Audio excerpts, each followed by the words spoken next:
Did you know some people have literally attended their own funerals? And I'm not talking about near-death experiences. In 1898, a man named Timothy Clark Smith was so terrified of being buried alive that he had a glass window installed in his coffin. But that's nothing compared to what some people did on purpose. Take Marcus Garvey, who in 1927 read his own obituary in a newspaper. Except he wasn't dead.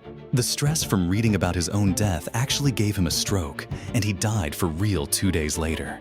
Talk about a self-fulfilling prophecy.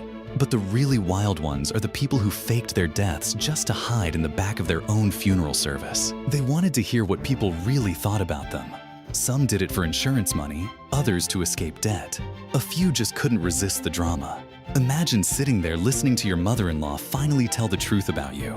Though honestly, some of these people probably wished they'd stayed dead after hearing what their friends really said.